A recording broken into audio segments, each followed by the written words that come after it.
Сабақтың тақырыбы: ғылым мен технология жетістіктері. Оқу мақсаты: сөйлемдегі есімдіктің қызметін түсіну, есімдікті зат есім, сын есімнің орнына қолдану. Бағалау критерийі: сөйлемдегі есімдіктің қызметін түсініп, есімдікті зат есім мен сын есімнің орнына қолдана алады. Алдымен есімдік туралы, оның қызметі туралы ақпаратпен таныс болыңыз. Есімдік есім сөздердің орнына жүретін сөз табы. Оның 7 түрі бар: жіктеу, сілтеу, сұрау, өздік, жалпылау, болымсыздық және белгісіздік есімдіктері.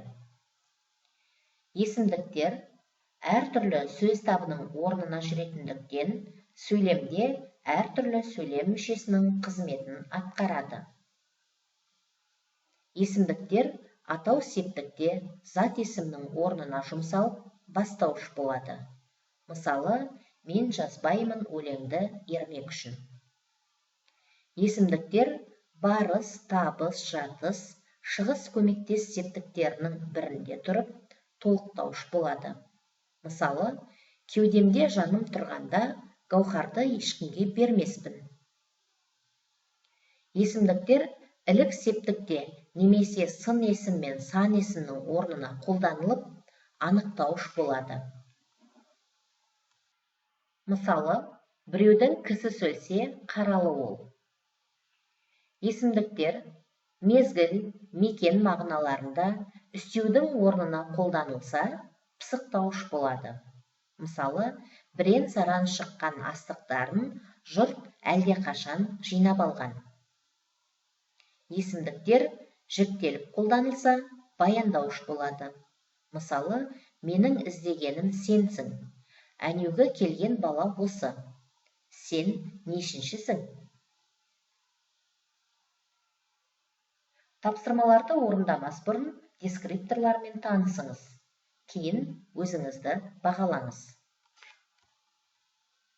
Дескрипторлар: сөйлемдегі есімдікті анықтайды, есімдіктің қызметін түсінеді, есімдікті зат есімнің орнына қолданады, есімдікті сын есімнің орнына қолданады. Сабақтың мәтін алды тапсырмасы: бағдар сызық арқылы есімдіктерді мысалдарымен сәйкестендіру.